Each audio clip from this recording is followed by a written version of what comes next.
All right. All right, gentlemen, welcome back to episode 4, Fandom of Fandoms. Yes, we are. I was about to say episode 3, but I forgot we clarified that last time. Yeah. I really hate it, honestly. Like, why don't they give a space to put a trailer on Buzzsprout or whatever it is that we're using? But yeah, it is what it is, I guess. Yeah. Nick, what have you been up to the last couple weeks? Oh, we're gonna start off with me. Oh well, hold on. First of all, we got to introduce our special guest. We do. We've got a special guest today. Yeah. Chewy. I don't know if the camera can see him. So Chewy's hanging out. Chewy's my dog, and Ben's gonna watch him for the week while my family and I are on vacation. So he's hanging out with us. So if you see anything on the camera or hear anything that's weird going on the microphones, that's gonna be the reason why. So there we go. There you go. On command. Appreciate that.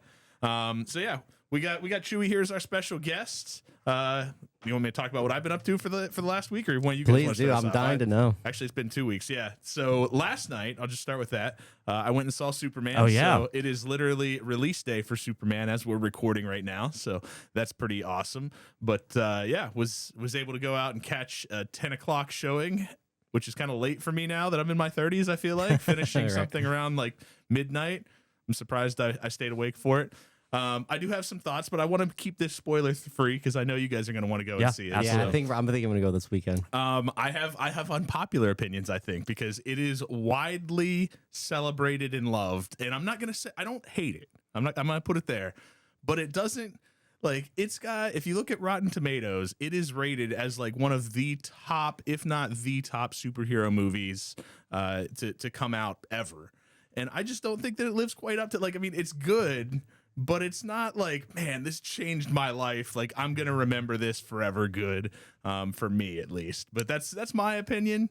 I think it's very different. So it is nothing like the Snyderverse. Okay. Well, that might be a good thing, actually. A lot of people feel that way, but it's almost to its detriment to me because it plays like a satire somewhat in some ways. To me, it's almost like, James Gunn really wanted to make it into a, I don't know, it kind of turned into the 70s Superman, which you guys are familiar with, Yeah. right? Oh, yeah, dude. It's kind of goofy, right? Yeah, a little bit, yeah. Okay. And it's on Just purpose. a lighter tone in general, and Yeah. even the coloring is probably, from what I've seen too, brighter and just Absolutely. Right. Yeah. For sure. And that's a big thing, but it's goofy. I'll wait. I want to hear your guys' thoughts once you actually go and see it, if you agree with me. But it is definitely very light on tone, and I would, in my opinion, too light. But that's just me, and maybe that's because it's such a 180 from the dark Man of Steel to what we have here. But there are a lot of good things about it too, and it is a lot of fun. Like there are so many good parts to it that is just like it's fun. It's enjoyable. So, Well, in the last 15 years, we've only seen Superman in that dark tone, so it's probably kind of a weird, jarring Absolutely. experience. Anyway, are either of you guys familiar with Superman and Lois? The show, streaming show? I've watched like 2 episodes, I think. Nothing for me. I know of it, but yeah. It's very good. At least I think so. I don't know what your opinion was of it, but I really enjoyed it. That to me was like really, really solid Superman. It's a lot different though. That's like an older Superman. So Gotcha. but yeah. So we don't have to live there. But yeah, that's what I did last night. And then really the last couple of weeks before that, not a ton, just kind of hanging out, whatever. Lots of things going on for my family during the summer, and just went to the pool a lot, so that's been nice. Gone to several pools actually, because that's been how we've spent most of our time during the summer. And yeah, what about you, Michael? What have you been up to? Yeah, well, I just wanted to give an update on, because I mentioned last episode that we're in the nesting phase. We're working on projects. We've made no progress. So the baby room is still full of boxes. But I did get a text from my wife saying that she's cleaning the dresser. So Great. That's a step. Yeah, I know. But yeah, other than that, hanging out, church, volleyball as always, avoiding the heat. So yeah, good couple weeks. What about you, Ben? Yeah, I've told both of you guys, but yeah, I've been at my church like 40 hours this past week, probably, like helping set up a new board and video system. And so it's fun, exhausting at the same time, and just like, it's a lot. But yeah, looking forward to it. Everything is sounding good so far, and yeah. It's good. Not as good as this podcast. But Nothing sounds as good as this podcast, believe me. Oh, man. Well, today we are talking about D&D, Dungeons and Dragons, so that's kind of exciting. I'll kind of kick us off, I guess. Really, Michael, we'll talk to you. Well, I was just going to introduce our topic, but yeah, do we want to go ahead and hit, and we'll go into the intro? Why not? Sounds good. Let's do it. Where's our intro music? There it is. Sounds pretty good. Welcome to Fandom of Fandoms, the show where every single episode we are diving into a different fandom and talking to people who are passionate about it. I am one of your hosts, Nick, and this is my co-host Ben and our producer Michael. And today we are talking about Dungeons and Dragons. So let's go ahead and dive into that. We'll start with Michael because we always like to start and see like what's the background that we all have in this. Michael, what's your background with Dungeons and Dragons? What do you know about it? My background with Dungeons and Dragons is Stranger Things. So, Yep. I don't know why I'm laughing. I think just because we talked about it. We brought it up a couple times. Yeah. So it's just kind of like a funny joke now. Yeah. Doppelgangers. The Demogorgon's a good guy. Yes, exactly. So anyway, so no history, no background. I was not into it as a kid. Watching Stranger Things, it made it look like cool and fun, and I could definitely feel the nostalgia, for D&D from that show. But I have so many friends that are into it. I mean, you guys are into it. Friends from church are into it. So I've been exposed, but I don't know any of the content. Let me ask you another question then. So, like, when you think of Dungeons and Dragons, what do you think of? Like, what comes to mind for you? Not anything, or like what? No, I'm not joking. I think of Dungeons and Dragons, like two individual entities. Yeah, like castle dungeons and then dragons. Like that's literally all I can think of. So I have no context. Fair. Yeah. Okay. Hey, we keep on exposing Michael to new. This is gonna be the new show here where we just go and we talk about things that Michael doesn't know anything about. It's like, all right, we're gonna tell Michael about it. No, yeah. My background is I have played in Ben's group. For me, at least, I haven't played in a couple years, but he was our dungeon master. So that's kind of my basic background of what's going on. Like I've played, we had I don't even know how long was the game going on for. We had 4 years. Our first campaign was probably 3.5, 4 years, and then we started a second one, and that's kind of when you kind of phased out, and we like transitioned ourselves into something else entirely, and now we're even on our third campaign with kind of that same group. But okay. Yeah, so I've played. I'm pretty familiar with some of it, but I have nowhere near the amount of knowledge of lore and things that Ben does, and that's why he is our expert here tonight. Going to be talking to us about the inner workings. How about that of Dungeons and Expert Dragons? with an asterisk. I mean, Dude, again, you've dungeon mastered though for many years now. Yes, but again, don't like discount yourself. Okay, but if you're expecting me to sit here and read off like the spell components of Fireball, well, Fireball's easy, but some of the other ones, like I'm not gonna sit here and be able to do that. But I know enough. Yeah, you're very familiar with it, and you designed encounters. So you are our expert. You are the most well-known expert in this room. So there you go. And again, it's my chosen category to talk to you guys about. There we go. Yeah. Well, on that note, I mean, why don't we just kind of dive into maybe a fandom overview? So, Nick and I let's say we're new to the fandom, as we always do. Yeah. And, so take it away. Well, so Dungeons and Dragons is what's called a tabletop role-playing game.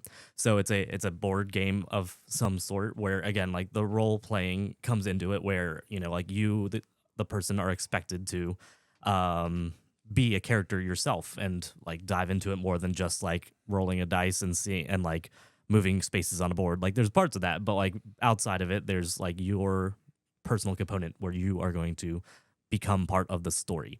Unlike like typical board games, there's one person who's kind of like the dungeon master, the game master, as some may call it instead, and they're the ones who design the encounter, put everything together. There it is. I told you it was going to talk again. And again, for those of you, the other elephant in the room here, I got lightsabers and I posted on it on Instagram. I meant to say something about it earlier. Now it's like interrupted, but now I feel awkward not at least like getting it out and playing with it for a second, right? That would be, it's not going to. Oh, it's off. Well, I was gonna say, now you're gonna have to turn it on again. I'm not gonna turn it on. We'll just leave it how it is. But I got Luke Skywalker's lightsaber. We'll talk more about it later. That's fine. I'm gonna put that away. We'll close with that. Yes, exactly. We'll close.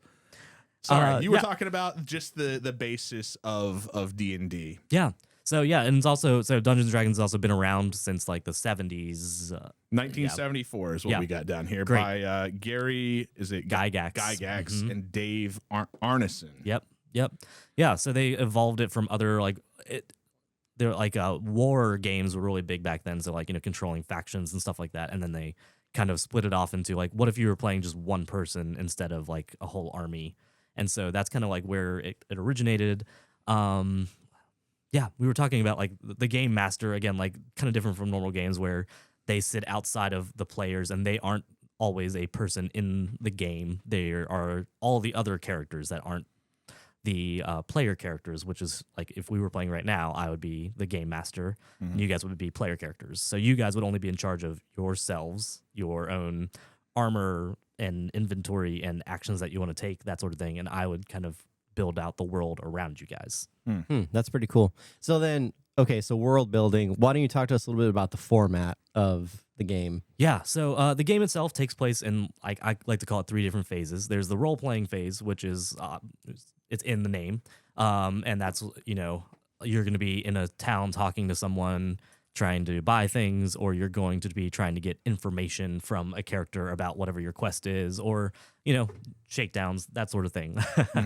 Let's see. Then you got the exploration and adventuring phase, which is like, trying to unlock a door, open a chest, climb this building, very specific things like that. And those where like, get into some more of the rules as to what you can and can't do. And then there's the combat, which is, it can take a while sometimes, but like you can My also favorite part of enjoy the it. game. It's Okay. fun. Yeah. Nice. The combat. Yeah. Which is when you get into like you're actually physically battling an enemy. Yeah, there's strategy and fun things involved with that. Oh, We yeah. can definitely get into detail with that as well. That is I personally, that's my favorite part, is getting into a good encounter and having those cool moments where you're playing this there's different parts involved, but you got like you're role playing your character and everybody's being their character and trying to act in such a way that their character would act, and trying to go through those combat scenarios as that character. So Well, speaking of character, so is there, because you said you kind of create your own, are there parameters on what your character, like, could I be anything? Like, or is there... Well, that's up to, okay, so this is part of why I do like Dungeons and Dragons and other tabletop RPGs so much, as it's infinite, like where like the game master, dungeon master, like defines the world. So like you could come to me and say whatever you wanted to be, and it would be up to me to say whether or not that would fit in the environment I'm building. Gotcha. Or Okay. like, I mean, there it's a lot of power for Ben, honestly. He does again- love power. Yeah. How dare you? No. So yeah, like there'll be, if you come to me and say you want to be like a time traveler from the like present day, like back in the other times, I can say no to that because it wouldn't fit for whatever reason. Or like Gotcha. I could like not want to define those rules about like what you do and don't know, and like give you extra powers and stuff like that. Like I could say no, but like again, like there's supposed to be a balance between like giving the player kind of like the freedom and some of the things that they want, but also making it work within the rules and like the world that person is building. Yeah, because your world has its own like context and limitations and Right. whatever, and so you can't have a character that lives outside of that. Sounds like Right. Yeah. And I mean, and you absolutely can if the dungeon master is okay with it, like, and they can come up with that story as to why they're there and what they're doing. But again, it's that balance of like the player character versus the dungeon masters, where you don't want either party to be too controlling or too like strict, but you also want like the rules help bring the game together. And yeah, very cool. Well, kind of going into what you were just asking about, like could you be anything? Like there are some parameters like within so I just kind of give some background. There's been different editions of Dungeons and Dragons here. So currently they're on 5th edition, right? D&D 1 technically. What say again? Last year they released a new rule there's set. a new edition. Okay. Yeah, and there's some controversy around it. Like some people love it, some people hate it, but that's been the story of every single edition, because the 5th edition came out in I think 2014, and there's been some controversy as to whether or not people like that one over old ones, and so it's all just personal preference, and again, like up to the dungeon master. Shoot, I would love to pick your brain on that a little bit. We'll come back to that here in a minute, Okay. because I wasn't even aware that the new edition had released. So there we go. That's something that, Nice. that I learned tonight. But I do know that is, the main classes and the types of characters that you can be and all that are kind of within the Dungeon and Dragon lore, there is kind of, I don't know how to put it. Like it's Yeah. And again, so a lot of that depends on, so there are different settings that like, so Wizards of the Coast owns Dungeons and Dragons. So they have different like books that they publish that have different settings, different worlds that you can play in. Like the Ravenloft is very gothic and dark, creepy. That's where Strahd is, and Strahd is a vampire lord. Ah. Yeah. And so, yeah, very dark and creepy. Then you've got Forgotten Realms, which is very classical fantasy. And then there's, I mean, I can't remember if it's Eberron or there's also like a very spacey sort of one, like just, again, like, so different environments that you can play in. And of course, again, the Dungeon Master can come up with their own. Yeah. Yeah. Where would the Demogorgon live? What environment? Classically, he doesn't, okay. Wow. he lives in a different realm, actually. Yes. That is, he's a demigod. planewalker. Yeah, he's a demigod. So yeah, Michael, he doesn't look anything like Stranger Things. First of all, Gotcha. He's a two-headed monster. Think of like two baboon heads on top of a very skinny, tall, lizardy thing. I was just thinking about that the other day. Oh my Nice. gosh, Good one. Oh my word. Oh, man. So yeah, and he's So, like funny enough, Michael, because my real intro into Dungeons and Dragons kind of came from Stranger Things as well. Like that was Okay. where I think it brought it into the zeitgeist a lot, and Yeah, I was really, yeah, it did. a lot of people were interested in it during that time. So when I made my first character, when we played through this first campaign together, I was a warlock, and as a warlock, you have a patron. And that's the patron god. Basically, that's where you get your powers from. And my patron was the Demogorgon in the lore that I created for my character. So that was kind of fun. You know, it's so funny because you mentioned like D&D coming into the zeitgeist, you know, so to speak. It's funny how in my adult years, I've seen these really nerdy, like kind of fringe fandoms, really, honestly, like becoming popular and becoming cool, you know. Whereas I feel like when I was a kid, like, and maybe I'm just cynical or I'm misremembering, but I feel like I remember kids getting bullied for like loving these types of things. Absolutely. And now it's funny how the culture has shifted. Yeah. And it's like, ooh, you know, like something like Stranger Things can make it popular and cool. We've got a And geek culture, a nerd culture, whatever you want to exactly. call it. And it's living up to that now in this culture. I would say, you know, it's funny. We really brought it up throughout the last several years, but it has kind of, here we go. Chewy. Here we go. Dog's bothering. Michael's got an allergy, so we're trying to keep the dog away from Michael a little bit. Thank you. oh gosh. Michael's so good at working this soundboard. I'll tell you what, you're a master. Oh goodness. yeah, but anyway, but I agree with you. It's culturally there's been this kind of shift and A like little bit, yeah. So I'll be interested to see like what happens kind of moving forward. Is that still going to be the thing? Is there still going to be like this, I don't know, that geek culture, that nerd culture that's bringing things like Dungeons and Dragons and superheroes and all that stuff into I mean, comics the are, norm? I was gonna say, like, the past 10 years, comics and comic book characters have been so big and so cool for most people. I mean, largely because of the movies, but still, like, liking those things is not nerdy anymore. Let's come back before we get too derailed. So I want to talk character building. Since I kind of talked about my character a little bit, could you talk to us a little bit about just the way that the character building process works? Yeah, I mean, so again, like, depends on whatever world you're playing in, but like, we'll go start with the basics where you pick your race. So are you going to be human? Are you going to be a little halfling or a gnome or an elf? Like, what sort of race do you want to be? And then there's what class are you going to play? So those are like, there's, like Nick said, he was a warlock. There's barbarians. There's wizards and sorcerers and paladins and clerics, and we can go into many, many more. And so you start to pick those things, and you also pick your background. So like, did your character come from nobility? Did your character, like, have they been a street rat and like begging on the street, or like pickpocketing, or, you know, what were they doing before our story starts, sort of? And those sorts of things kind of build out stats for your character. So you have strength, constitution, dexterity, wisdom, intelligence, and charisma are your 6 stats. And like, so depending on like your race, what you want to be, like in terms of like a sword fighter or whatever, like you build out these stats, and those help determine like when.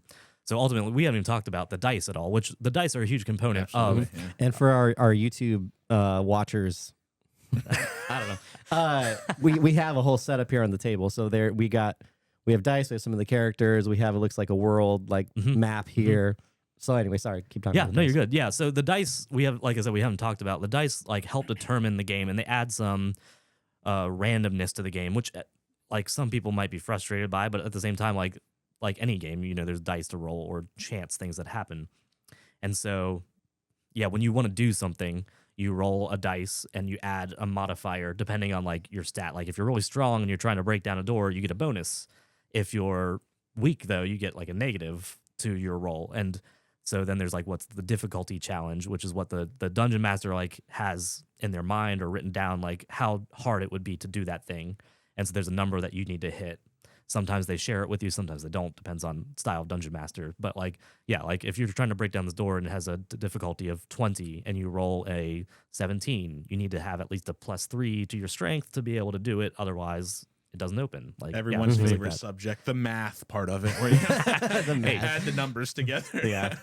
Yeah, some of us love it though. Yeah, it's that's fun. cool. This is enjoyable because for me, like, I'm not a writer. I don't know how to write characters, stories, but this kind of gives you an outlet Absolutely. to create, like, or a creative outlet, you know, to come up with these characters and, you know, kind of shape them how you want to. So I see the appeal already, you know. Yeah.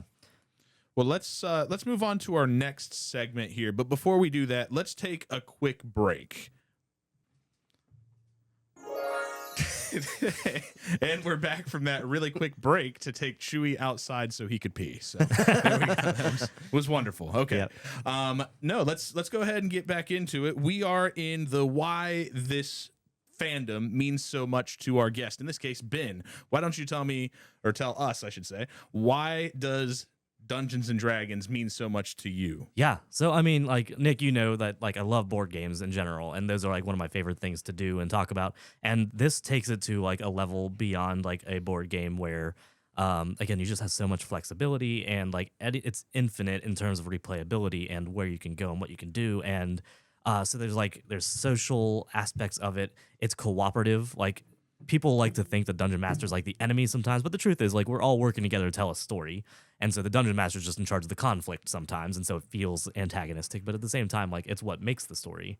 Yeah, so along with that, like, again, that's, like you said, strategic stuff. For me as, like, a dungeon master especially, like, there's creative outlets to it where, you know, I'm coming up with the world and encounters and characters and stuff like that to populate it with, and so that, like, gives my brain, like, some of that creative outlet that I enjoy so much. So yeah, a lot of that stuff definitely feeds into it. That's cool. Speaking of, you know, cooperation, and this is obviously a kind of like a community type game. You know, what is the local Columbus D&D scene like? You know, have you made any new friends through D&D? You know, had good connections with fellow fans? Like, kind of talk about that. Yeah.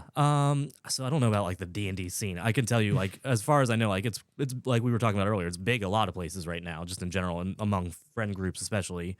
One of my favorite things to do, though, honestly, is to teach people the game and, like, to play with new players, just because, again, like, getting them into the rules and their characters, seeing what they come up with and do is always just so fascinating. So I've definitely met some people through, like, our one friend, Sam, who will probably be on a later episode. She loves, for her birthdays, to do a one-shot, which means, Michael, that means instead of a continued campaign, you're sitting down for just one session. Okay. So, like, a dedicated, like, 3 or 4 hours that, like, we're just going to play this one story, this one part of the story. We're not going to, like, keep going after that necessarily. Like, so it's a defined time, which has its own perks and tricks to, like, make it work. But, like, through doing, like, her birthday one-shots, I met, like, a ton of her more people outside of my normal friend group through her, like, and stuff like that. So there's a lot of fun things like that where you get to meet new people. That's cool. Yeah. Sorry, no, go ahead, Nick. No, I was just gonna say my first experience ever with D&D actually came from this idea of connection, because that's kind of what it is. So I had somebody that invited me and said, like, hey, we've got a group that meets together. Do you want to come with us and play D&D? And I'm like, well, I've never played before, but, you know, sure, I'll come and I'll show up and kind of learn a little bit about it. And that was my first experience. It was like kind of like a one-off thing. They had their own campaign going that I kind of just, like, jumped into and played a random character, and it was mostly combat. It was fun just to kind of learn some of that and have some fun with it a little bit. But that was my first, like, venture into, was through that connection of just, like, people, like, they in general, I would say most people that play D&D want to get other people to come play D&D with Right. them. That's the general idea. Yeah. So And again, hugely cooperative and social, and like, you just want to bring people in, like it, and yeah. So what were you gonna say, Michael? I was gonna say, so hearing you talk about that, I just had this idea pop in my head. Perhaps if the podcast gets big enough, we should have a Fandom of Fandoms listeners one shot. Okay. that'd Like, be fun. Group, like meet up somewhere, do a D&D night for whoever want to, because people are going to hear this and they're going to think like, wow, that sounds, D&D sounds amazing. I want to try it out. So, So yeah, if you're in the Columbus area, you're interested, you want to join, hit us up on our socials or through our email, and we'll try to get something going. I would be love fun. that. Yeah. Just like random people coming around to do like a one-shot campaign. That could be a good time. I know, it'd be fun. Well, in your personal opinion, Ben, you've said some things, but that resonate with you, but what do you think it is about D&D that resonates with adults so much? Because I think when people hear like Dungeons, Dragons, fantasy, like it kind of sounds like, oh, maybe it's for kids. Like I think that's kind of the natural thing you'd think. But yeah, why as an adult do you think like it just resonates so much? I think it's an outlet, and especially like if you're in like a weird funk, like, and depressive, it's an escape into a world on your own. Like again, like you can be someone else. You can be an 8-foot tall Goliath warrior like that can smash a rock with their bare hands. Like that's not something that you can get here. So yeah, it's something to escape to. And again, like for me, again, especially the joint storytelling is it's such a unique format that like you don't really do anywhere else other than like a role playing game like this. Why that instead of like playing a video game, do you think? Like, do you think that it's mostly the same people that are into the, Dungeons and Dragons that are also getting that escape from playing like role-playing games as well? Or do you think that there is a different thing going on there? I think it hits on some of the same things, but again, like, you see it into some of the bigger like MMOs, like World of Warcraft or even like Final Fantasy 14, like those where like, it's like large groups of people and they can like kind of alter the story a little bit, but there's still like rigidity to it in that sense. Whereas this, like, it's completely reliant upon the people sitting around the table. You don't have to, there's no like console, there's no like developers that have pre-programmed things. Everything's happening live and like right here. So again, like it's all joint and you have no idea. Even the dungeon master has no idea where it's going to go. There's a lot of reactions going on for that because you just, no, absolutely. I agree with you there because you never know what's going to happen in a D&D session. It can go wherever the group wants to take it. And we have certainly had some instances of that in our group as well.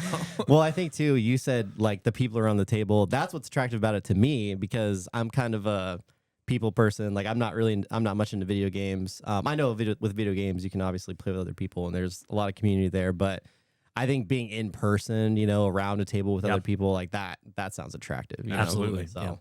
Yeah. And again, like, especially during the pandemic, like, so we had our game going before the pandemic and then it hit. Yeah. And we tried, like, there was a huge boom right around then of online services to play Dungeons and Dragons. And we tried it once or twice. Cool. Yeah. Yeah. And like, it relied on video cameras and like shared screens and stuff like that, like for digital maps.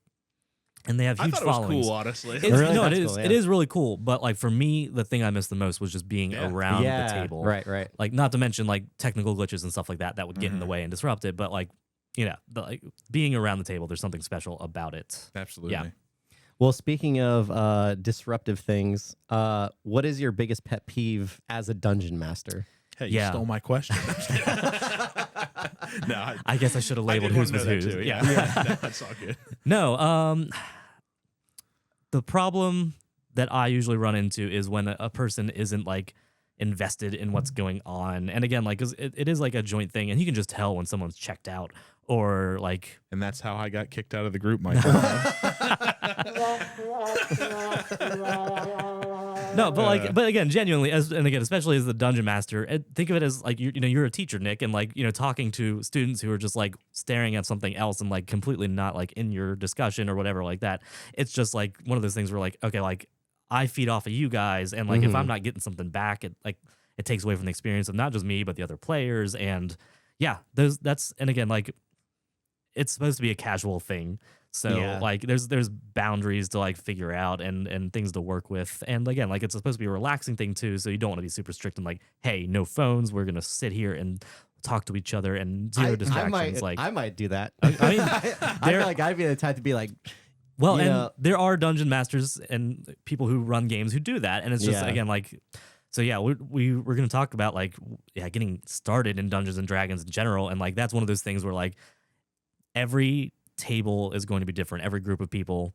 Like the dungeon master sets a lot of the tone, but at the same time, like all the players, like if they're super goofy and just want to go do the most random things possible, some people might not like that. Like some people may want to go right. just kill stuff, and like that's okay. That there's a space for that. And so it's just about finding that right balance and the right group of people in the table. And so yeah, there's again like infinite possibilities, infinite types of groups and stuff like that. Like If you're doing a long-term game, that can definitely make a difference there, especially if you've got different members of the group that want to do different things and have those. So that's, Right. That's where I think some of you can have some breakdowns, I guess, in communication for sure. Absolutely. So yeah, if you're out there and you've tried Dungeons and Dragons once or twice and like it just wasn't right for some reason, then it might have just been the people you were around, and that's not to blame anybody.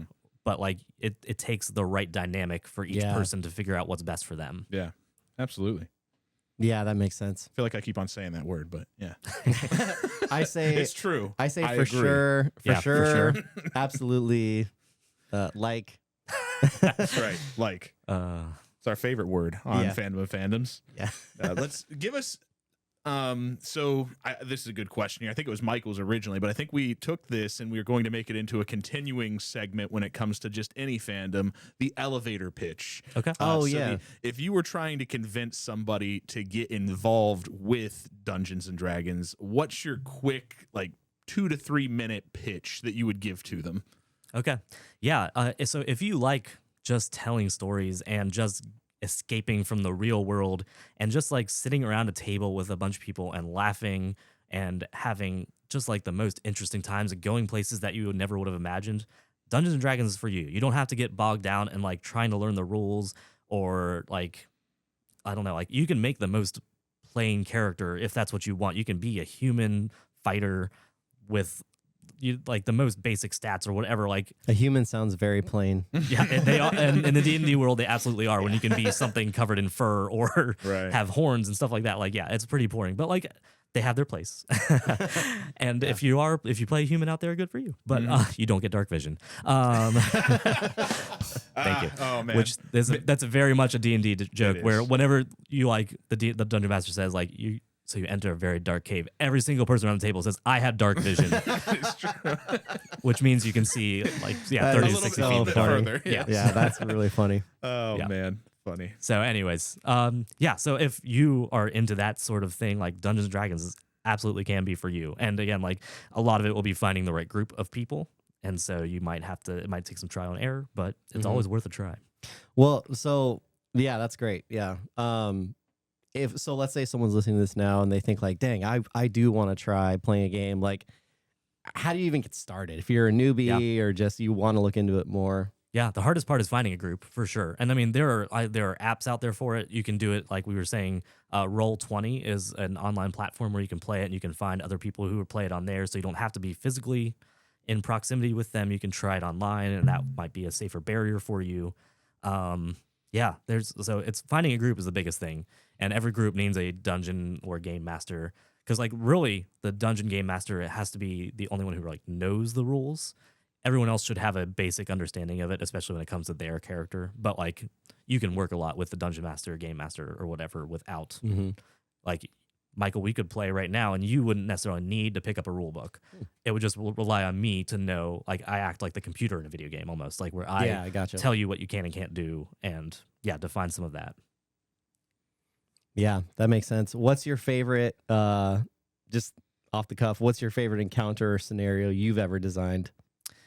Most recently, we talked about one-shots, and most recently, I think I ran a one-shot maybe about a year ago. That was a city of doppelgangers, which doppelgangers are shapeshifters, and they can, like look like different people and things. But the trick was like, so these people were going to a city to figure out like what something weird had happened. We don't need to get into all of it, but like, so there were really only like 10 to 15 doppelgangers, but they were just constantly running around, shape-shifting themselves into looking like different people. So that like it seemed like it was a very busy town, and like like things were normal and stuff like that. But there was always something just like a little off about them. They would forget things, or like say things that were just odd for a person to say in general, because these are like monsters that aren't exactly humans and stuff like that. Yeah. Like, so yeah, like it was just fun to like try to figure out how that works and like try to give the characters like subtle clues to let them figure out that something weird was going on, but like not be so overt that they're like just going to pull their swords out immediately and just cut people's heads off. Like, Hey, some groups are like that anyway. there are Yeah. some groups like Going that, which swinging. yeah. Oh, that's funny. That is great. Well, let's talk fandom culture. I mean, this is my personal favorite segment because we get to talk about like just some of the things that are outside of just like the understanding of the game, but like the bigger, wider fandom that exists here. So I know there's a lot of like, I mean, so many people that play D&D, so many different accounts and things like that. Talk to us about some of your favorites, I guess, when it comes to the fandom culture. Yeah. So the biggest for me is Critical Role. They're kind of like they in Dimension 20 are probably the biggest names in Dungeons and Dragons, like out there in pop culture. They've got, you know, Critical Role has their own animated show on Amazon. Wow. And they have That's a second. They have a second one coming out about their second campaign too that I'm excited for. What is that show called? Legend of Vox Machina. Did Okay, they finish it, or is there's going to be another? There's going to be another season season coming out. They're supposed to announce soon when it's going to drop, but they're Yeah. also working on, like I said, their second campaign season as well. Got to So, move like, on to the next one before you finish the first one. Hey, people are Classic. calling for it. Amazon Yeah. gave them a contract. Why not? Like, yeah. Yeah. Hey, I can't fault them. Yeah. I'm just So, waiting patiently or impatiently Yeah, so- for the next season. Michael, these two, Critical Role and Dimension 20 are what are called real play or live play streamers, where they record themselves sitting around a table with each other playing. And so, like, yeah, like it's especially like during the pandemic gained a huge following. Like they were on Twitch for a long time. So those are the big things out there. And there's plenty of other podcasts where people play. There are plenty of other live streams where people play, and thousands of people go to watch them play, and it's crazy, but like also pretty cool because again, you get to see that joint storytelling of the different characters people come up with, and yeah. Well, I'm sure too, if you're a DM, you probably get a lot of inspiration from like, you know, watching these 100%. different gameplays and, you know. Yeah, I've ripped off a lot from other things I've watched and seen. Like, yeah. But you guys don't need to know that. Yeah. But now the world knows. Yeah, it's fine. And I don't think there's a dungeon master out there who doesn't pull something from someone else. I mean, yeah, that's for sure. Well, see, the impressive part for Ben is that he has actually watched so much of Critical Role. Have you watched all of it or just? No, I kind of fell off halfway through campaign 3, which they finished recently, just because I got so far behind, and then like I hit a gap where I like wasn't able to listen for a while, and then when I tried to get back into it, I was like, I don't remember anything, so I like tried to start over, and then that became a slog. And yeah, but no, I've listened to the first 2 campaigns at least twice each. So, and to give you an idea, each individual session that they do is like 4 hours long. Oh I'm my not even sure God. how and long there's the 100 Yeah. episodes of each campaign at least. Wow. Like, yeah. That is I crazy. tried to start and I got a little bit into, I can't remember which campaign I started with. I think I've listened to a couple of them, and just like it's hard. Like it's a long one to try to Yeah. like stay with the entire time. Yeah, and yeah. I'm a person that likes audiobooks too, and like does that sort Yeah. of thing. And it is. I mean, a huge part of it is for me with my job, at least when I started listening to it, my job was monotonous enough that I could like put something like that on and be able to pay attention to it while still working. So it was just Yeah. good background noise and good. Yeah. Especially when it gets into combat, like you can, like combat can take a long time because each round of combat, each person gets a turn during combat. That each round of people going around the table doing their action is supposed to be 6 seconds in real life. Oh. And so like that can like one round, But can, that's like 10 minutes. yeah, one round can take like Yeah. 10 minutes or so, just Yeah, because like right. people are like, oh, I don't know what to do, and so like Right.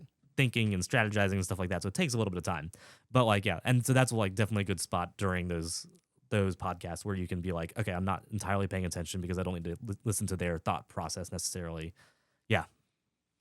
What about Wow. anybody outside of Critical Role and Dimension 20 that that you want to highlight that has any kind of good content for D&D? Yeah, so I follow a bunch of accounts on Instagram that like are constantly giving me just like inspiration, and I'm trying to blank on one. There's like the Wonder Emporium or something like that, where someone who like is creating art, and we'll tag him or something. But yeah, they're creating like weapons and stuff like that, like for you to use in your game. Or there's one D&D speak I follow that's like here are like 6 backgrounds to a story that you can like use as a launching point and stuff like that. So like little things like that are especially great for DMs to like work in the game.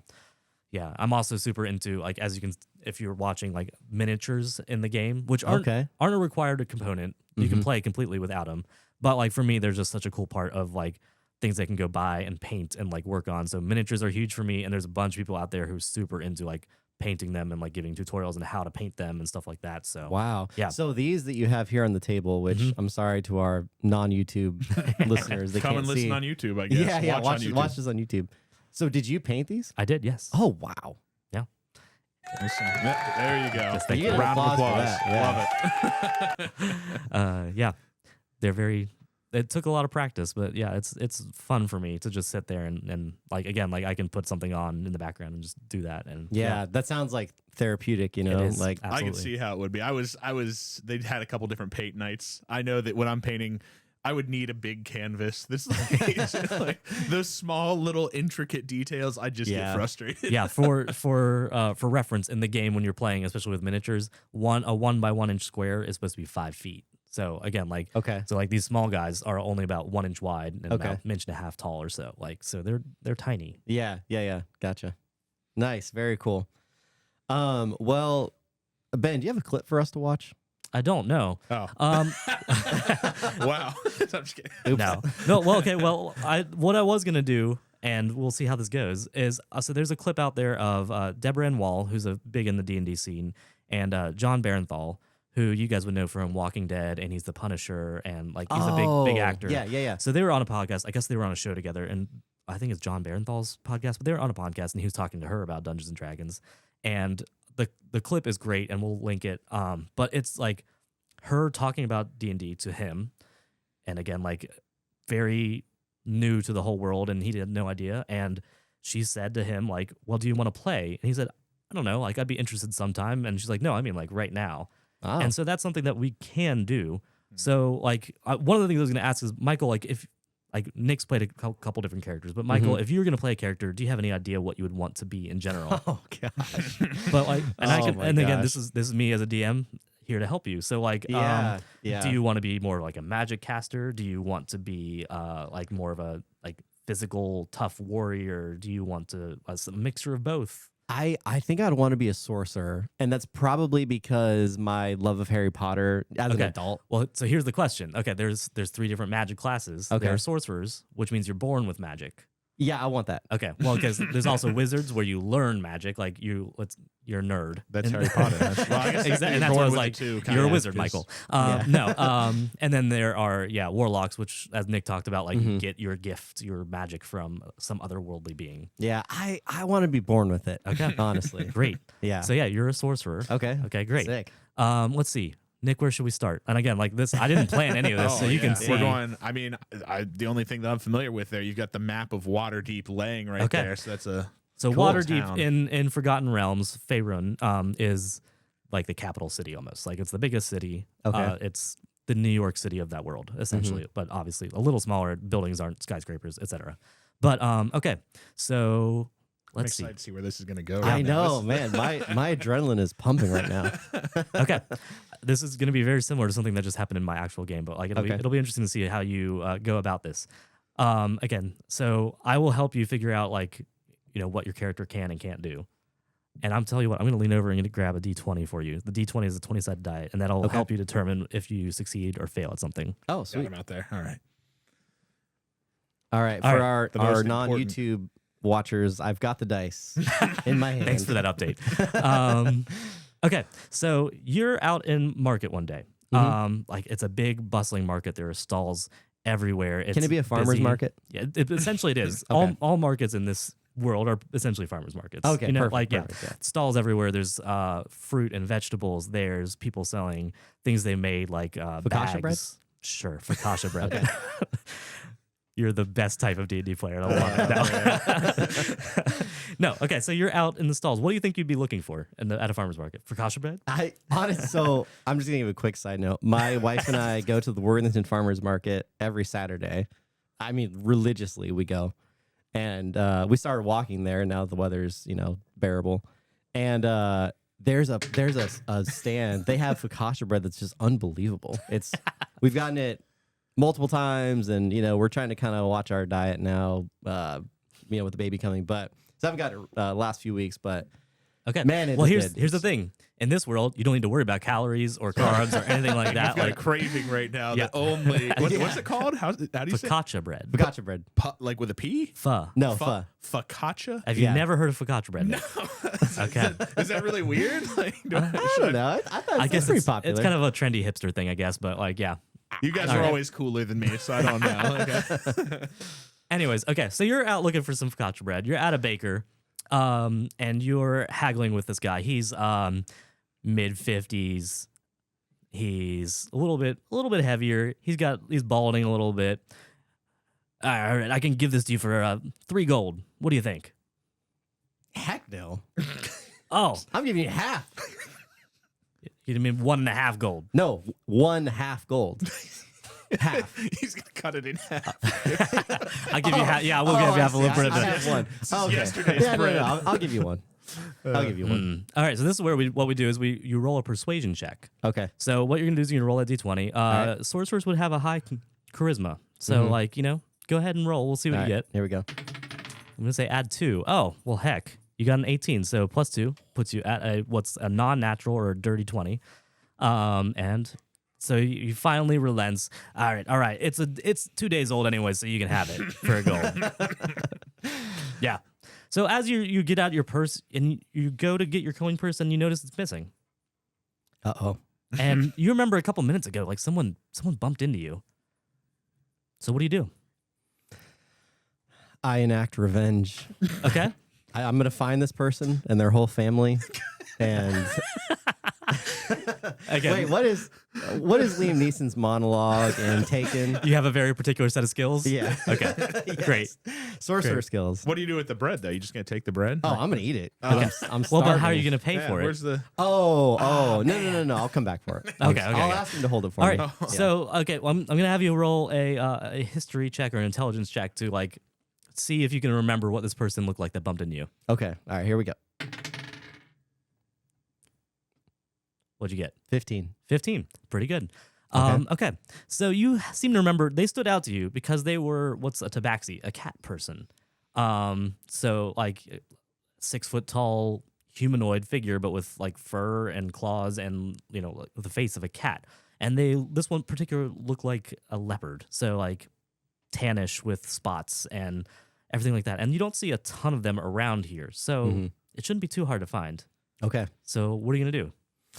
You going to retrace your steps? Are you going to go Yeah. ask some people? So I'm gonna retrace my steps, and as I'm going along, if I pass a particular booth, a vendor, I'll say, I'll ask them if they've seen that person, and Okay. then until I kind of make my way back. Okay. So you start to take, you retrace your steps, and like this is one of the first stalls you stopped at because you were looking for this focaccia bread. But you go back to the place around where you bumped into him, which is in front of a fruit stall. And so you lean over to talk to the vendor there, and they're a lizard person. And you ask them, what do you ask them? I ask them, because they're a lizard person, right? you speak in parcels? Yeah. Yeah. Amazing. Oh man, there are well, language barriers in D&D. I was gonna say, It's fair. yeah. So alright. this is something where we would get into your background, like, okay, would you have known that language, or Yeah, are you yeah, just exactly. saying something really insulting to this vendor? Yeah, and I didn't know it. Okay, so they point you down, like they happen to have a quick conversation with you. They point you down an alleyway, and they said, "I just saw them duck down there," and you turn to look. And this person, like, you catch them out of the corner of your eye, go down an alley, and they pull their hood up and just go around a corner. Mm-hmm.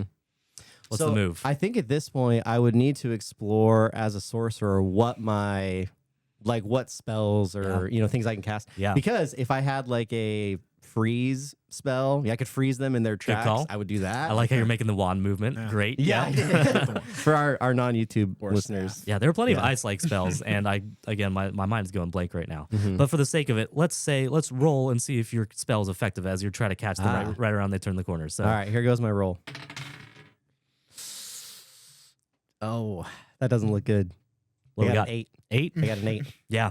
and you'd have modifiers to add to it and stuff like that. Again, depending on stats, which we didn't take the time clearly to come up with and stuff like that. But like this one happens to miss, and so they go around the corner. And so like, okay, for now we'll stop because we could again this could go on.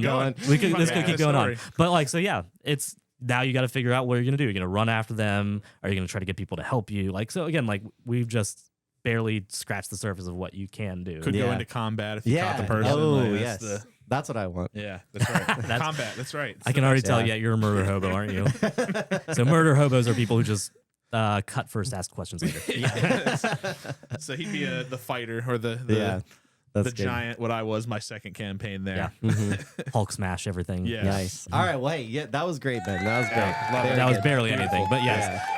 Like I said, no prep work. So he was just going off the cuff, man. That was good. Nice. Well, let's dive into a few more questions. I know Michael and I both took some time and sent you some questions beforehand that we kind of were considering asking you. I know Michael's been asking some of them as we've been working our way through the episode here. But one of the ones that I was like really I thought of this question like, this is so good. I wonder if Ben's got a good response to it. And it was, if you could run a one shot with characters from any fandom, who would be at your table? Dude, I like that. That's good. So I saw this question and I had a long, hard think about it. And I'll tell you the first thing that come to mind is not that I want them around the table, but the cast of Always Sunny in Philadelphia. Just like we joke at characters, right? Yes, the characters. Yeah, we joke at our table that like that is essentially what happens every time. Yeah. And you were part of it. Like for a while they were running a scheme where they had an orphanage, and they were using orphans to like scout things out, and they were also trying to like. That was wild. Yeah, there's a bunch that they used with like just trying to get business, and again like very shenanigan based and very like this is how we're gonna make money and stuff like that. Like I felt like we were playing like a simulation game where we were just trying to buy up property and have people work for us and run our like, business, our underground spy network. Yeah, and again as a DM, you can't ever prepare for stuff like this. Like that, never in my life did I think I'd be trying to figure out the logistics of running an orphanage for my party and like what all that entails. And so that's good. But then the other cast that came to mind I think would be hilarious to be around the table with, and I could see how each player would play, would be not the cast but the characters. How I Met Your Mother. I can see exactly how every character would play. Marshall would be funny. Ted would be way too rules lawyery, but like you're okay with that. Lily would just love everyone and everything, and probably just like, or she could go the opposite and just get bloodthirsty. That could either be. Or Robin is probably also there. Yes. Barney is just going to be your classic bard, which bards in D&D, Michael, are notoriously the wooers. They're just there. They're just there to sleep around with any character that they can. That's right. Yeah. That's funny. What? Okay. Thank you, Michael. We should not give him access to the soundboard. But honestly, I love it because more sounds, Michael. I am cheering you on while Ben is trying to tear you down. But oh man, that's good. Now another one that I was thinking too, and maybe this might be something that happened at the table that I was present for. But do you have a really good Nat 1 or Nat 20 story? I think my favorite. For those of you that haven't played, maybe we should. If you're not familiar, I'll let you. Oh, okay. You're the DM. Again, when you roll the die to see what happens, it's a 20-sided die. So 20 is the best you can do. So natural 20. A 1 is the worst you can do. Natural 1. And so the 20s usually means that you're usually, again, up to the DM, up to what you're about to try to do, usually mean that you're going to succeed. And usually like the DM or whoever is going to embellish it and make it bigger than it would normally have been if you were just successful. So like one of the ones that I remember most is probably the first session that we had that went off the rails, where you guys were trying to track down someone who vandalized a bunch of things, a bunch of art. And you ended up at this guy's mansion. The governor's mansion or whatever it was. It wasn't the governor, just a noble. Oh, it was just a noble? Yeah. But like, first of all, I had zero, like I did not have the floor plan to this mansion planned out or anything. And you guys like, oh, we're going to stake him out and we're going to break in. Because first of all, they went up and they wanted to talk to him, but it was like 9:00 at night.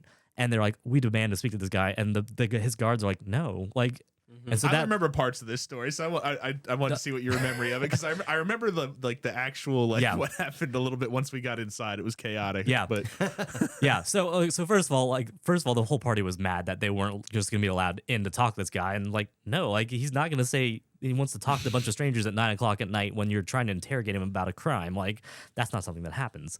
But anyway, so then they decide they're just gonna break in and approach him and restrain him and talk to him and try to get answers right away. And so they wait till the pitch black of night. They watch the guards, and so Nick and one of the other party members split directions and go around different sides of the building, and they go to just knock out the guards. Nick used a spell, I believe, probably Eldritch Blast. Yeah, because you were a warlock. It was a warlock, and that's a thing, by the way. Eldritch Blast, warlock, that's what you do. Yeah. And then the other guy was a fighter, and he had a shield that he threw at someone, Captain America style. And both Nick and this other guy rolled nat 20s on their hits. No way. So instead of just knocking out the guards, they killed them. Murder. Yeah. Again, they didn't have the intention to, but with the nat 20s, it was just oh, well, you straight up destroyed this person. And so again, just that whole night was just one of the catalysts for me, and how much I clicked with D&D, just because again, I had zero of this planned.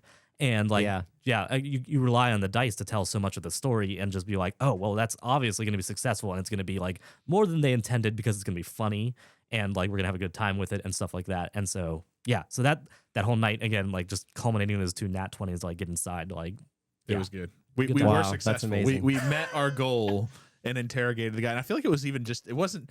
I think we were treating it like it was a major plot point. And I think it it was just a side quest. Side quest. Absolutely. And we thought oh, this is a main guy. This is really important stuff. It was literally a town you were passing through, and you heard that oh, somebody destroyed this stuff, and you're I'm going to be part of that. Yeah.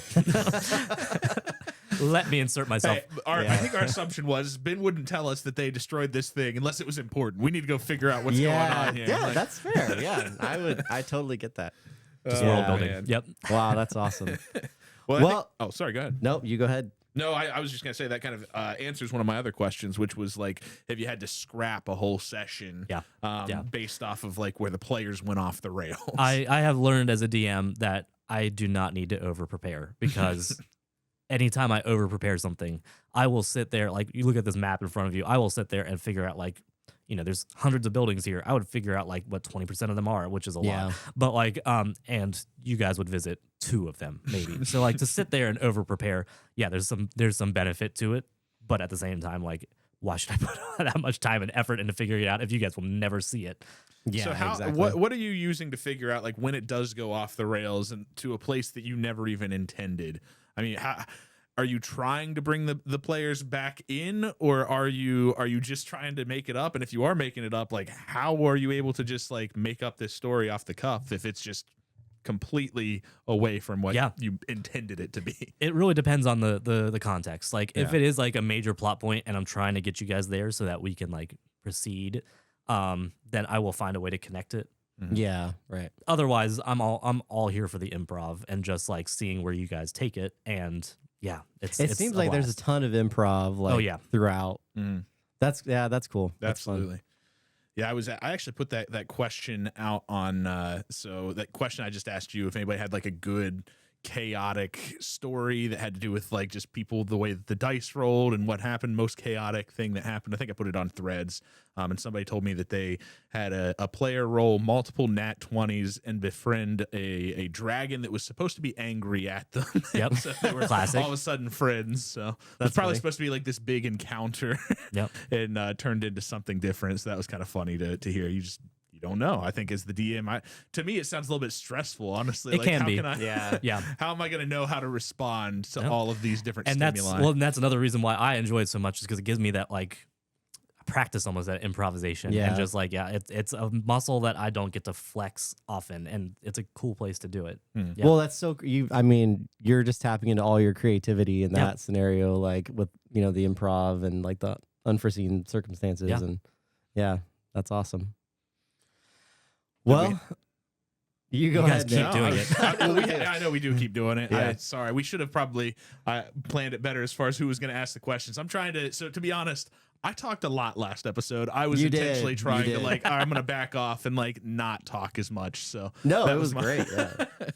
Yeah. No, I think we've got plenty of questions we could ask. Do you want to ask another one of our questions, or kind of bring us to a close, Michael? What do you think? Where are we at? I think we can about wrap it up. Okay. We've gone over a lot of topics. I feel excited about D&D now, which is hopefully the result of this episode for a lot of our listeners is that they kind of get excited about it. Yeah. So Ben, what kind of in closing to wrap up the episode would you want our listeners to know? Yeah, like I said, there's just so much variety to it in general, and you can find little things inside Dungeons and Dragons to enjoy, whether it's the combat and just like getting to take your rage out and killing things, or if it's just being like a different person or a different character and getting to like explore a little bit of like acting almost, or the improvisation, or trying out new voices, or whatever it might be. Like there's room for it for like just about anyone. And yeah, you'd be surprised how many like celebrities play and how many options there are. Because like even we've been talking about Dungeons and Dragons, but again, there's like other tabletop RPGs out there where you can play inside of the world of like Avatar: The Last Airbender or Lord of the Rings, or you can play in there's a for sure a Star Wars one, and there's like you can find probably a rule set or an environment to play in of any of your favorite worlds. These are like homebrews that people have like created. There are basically? some Is that official ones. I can't really? remember what the Star Wars one is called off the top of my head, but like That'd be fun. it's officially published, and like you play on the worlds that you know in Star Wars, and Really? like there's real rules. It's there again outside of D&D, so like Yeah. it's not going to be the exact same, but Yeah. So again, you're, like- you're talking like just tabletop. Yeah, adventure tabletop games in general, yeah. Mhm. Gotcha. yeah, because there's It is another a large genre. Yeah. Like, because there's another similar one out there called Pathfinder that's also very popular and very fantasy oriented. But again, like there's so much. Yeah. Yeah. Wow, that's awesome. Very cool. yeah. Well, that brings us to the end of Dungeons and Dragons. What's next for the podcast? Michael, I'm going to let you talk about that since you're up next. Both Ben and I have had our chance. Tell us. Give us a Yeah. little bit of a preview. Oh, definitely. So next episode in 2 weeks, we're going to be talking about Lego, which is one of my big hobbies just throughout life. And yeah, we'll talk about, fun Lego sets, the fandom in general and what I love about it, all that good stuff. So I'm looking forward to that. I'm gonna put together some fun stuff. I'll bring some sets for our YouTube watchers. Maybe some like old school vintage sets and then some newer ones. And yeah, that's my preview. Nice. All right. Well, that kind of brings us to the end. I think it takes us to the outro, right? Did we ever get those on the board? Probably not, right? Yeah, we have the outro. Oh, we do Yeah. have the outro? Hey, that's perfect. We can bring us to We're an professional, Nick. No, Hey, okay. you know. If No, Michael but, can find it. Anybody up to anything interesting like the next couple weeks here while Michael's looking for? See, he's doing his producer job right now. So hold it for Yeah. just a second, Michael. Anybody, Ben, you up to anything? Nothing special other than watching your dog. So Yeah. that's gonna be real interesting. And I appreciate Looking forward that to it, though. greatly. No. Thank you. He was my backup. So I All here appreciate you for it. being here for me. Now we're going on vacation, going to Gatlinburg. So I'm gonna have a good time with my family, and then my sister and her family, and my parents, and so it's gonna be really awesome. We are getting the same cabin that we had last year. Sweet. And it's just a really big, beautiful cabin. Has its own pool and jacuzzi with it as well, so that's fun. We'll probably hang out there a lot of the time, but we were kind of trying to figure out, hey, what are we gonna do, in town and those sorts of things. There's my sister-in-law was talking about. Either of you guys been to a Brazilian steakhouse before? Yeah. I have not. I've been wanting to go, but I just haven't had Good. the pleasure. We should have a Fandom of Fandoms road trip to go to Brazilian steakhouse. That'd be so good. I'm not apparently- busy right now. I don't care. Yeah, Yeah. no, there's apparently a Brazilian pizza place Whoa. that's similar to like a Brazilian So steakhouse. they just 'cause bring around different types of pizzas you get to try. Yeah, so Okay, that's yeah, what- yeah, if you that's haven't done great. it before, that's exactly what it is. Yeah. So same basic thing. So I'm sure we're gonna do that, and I'm probably gonna gain 10 pounds, but that's my thing. It's vacation, man. Yeah. That's, Yeah. I know it's the name of the game. Heck yeah. Michael, what about you, man? You up to anything? Yeah, we've got a baby shower tomorrow. Oh, you do? Friend's Oh, baby man. shower. Yeah, so my in-laws will be in town, and then we've got volleyball this week. Ben and I, church, small group. So just kind of the usual stuff. All right. Yeah, it'll be great. Well, good deal. I'll look forward to talking to you guys again here in a couple of weeks because obviously I won't really be able to see you much. Well, normally we record on Mondays, so it's Friday now, but I wouldn't see you guys this next Monday, so I'll see you the next time that we actually go to record, I think. Yeah. Sounds good. All right, gentlemen. Thanks for joining us on this episode of Fandom of Fandoms. If you had fun, be sure to follow us at FOF.pod on Instagram and Threads, and at Fandom of Fandoms on YouTube. Make sure to leave a rating or review wherever you get your podcasts. It really helps new fans find the show. Lastly, if you've got a fandom you want us to cover, shoot us an email at fandomofpodcast@gmail.com. Until next time, keep being passionate, keep being curious, and keep being a fan.